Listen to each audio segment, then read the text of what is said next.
All right, guys, so I used to believe that to be a real filmmaker, you needed the big, expensive camera. And for me, that dream camera was the Sony FX6. And just about a year ago, I finally got myself into a position where I can afford to buy that camera. And I bought the camera and it was a dream. I fell in love. I was able to create so much amazing content. But after 1 year of having a Sony FX6, I decided to sell that camera. Not because it wasn't worthy or wasn't good enough, but because it truly didn't fit where I am right now as a filmmaker. So in this video, we're gonna talk about that. All right, yo, if you like content like this, make sure you like and subscribe to your boy. Thank you guys so much for all the love and support. And yeah, let's get right into the video.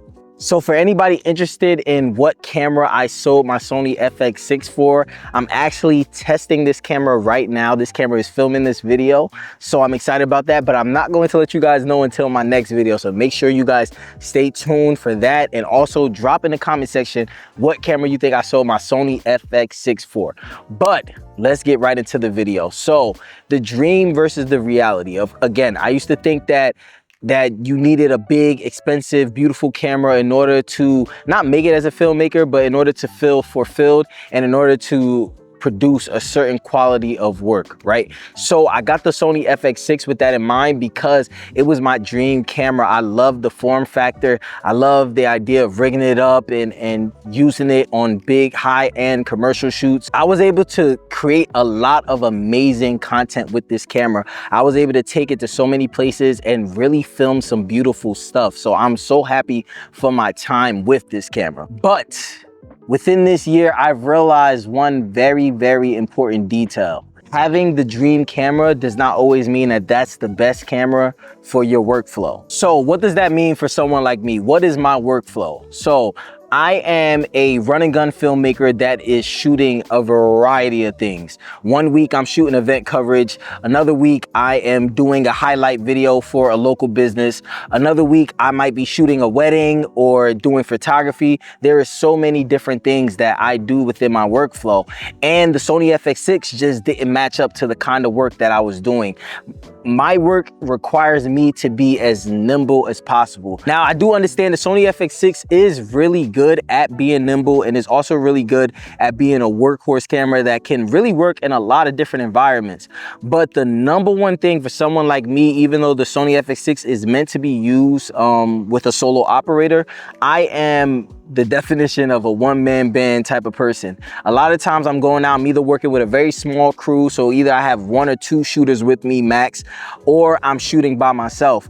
And with that being said, having to shoot certain things by myself with multiple cameras, carry around the FX6 plus my gimbal camera, my lighting gear, it just becomes a lot and cumbersome, and it makes getting the creative shots harder because I'm lugging around all this gear. And then what really helped me come to this realization is, you guys know who follow my channel, I recently got the Sony FX30 and I've been using that a lot more than my Sony FX6. If I'm being honest with you guys, I've been contacted for a lot of gigs where the Sony FX30 just made way more sense. Like the project wasn't paying enough for me to bring my Sony FX6. Also, I would be working by myself. And again, the Sony FX6, even though it is a compact camera, it is still cumbersome to bring that camera with lights, audio, all these other extra things, and try to do a multicam setup with it just by yourself. So a lot of times I was using my Sony FX30 instead of my Sony FX6, and I was starting to fall in love with my Sony FX30 image quality.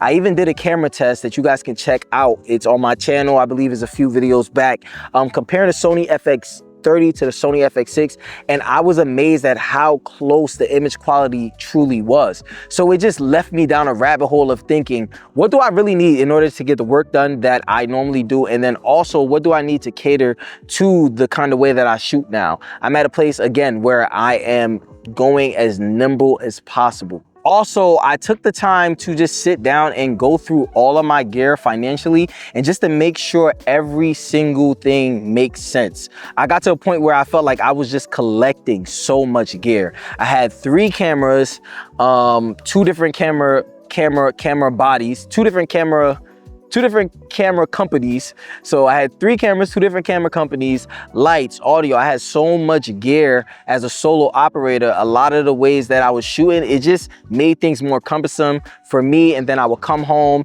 have a sore back, have sore arms, just a whole bunch of stuff that I knew wasn't really for me. So that's why I decided to sell my Sony FX6. And I made an amazing purchase, a purchase that I'm very happy with, a purchase that you guys will check out in the next video.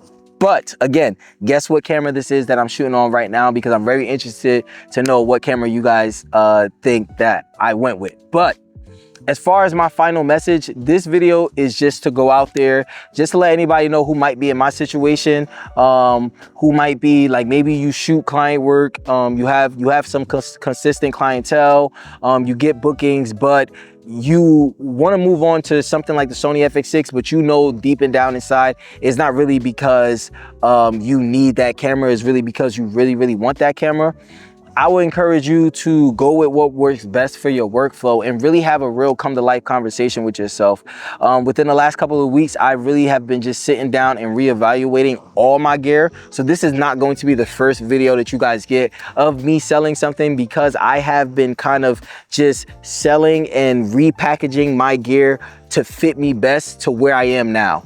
About a year ago when I bought the Sony FX6, I wasn't posting on YouTube. I wasn't doing content stuff. I wasn't even as nimble as I am now. Now I'm at a place where I'm working alone a lot or with a small crew, and having a Sony FX6, as amazing as it was, and it has as cool as it was, I know there's a lot of people that gave me camera props, or like you get like this hidden badge of reward for carrying around a Sony FX6. But at the end of the day, if I'm being completely real, my Sony FX6 footage does not look drastically different from my Sony A7S III footage when I was using that camera. So needless to say, whatever camera you decide to go with, make sure that that camera fits your workflow, and really sit down and think to yourself, what do I really need in order to get the work that I'm trying to get done, and go with that.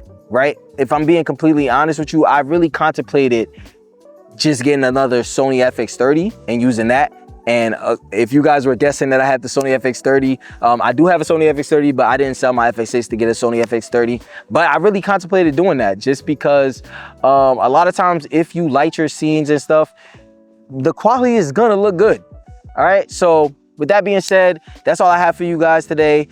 If you guys are in the camera shopping process, let me know what cameras you guys are thinking about, what you're rocking with. But don't be discouraged if you're someone who has a camera that's not as cool. Listen, all you're looking for is 4K, 10-bit, 422, good color science so that you could color grade and you're gonna get good footage. But I'm gonna catch y'all in the next one. Love y'all. Thank you guys for tuning in again. I'm out.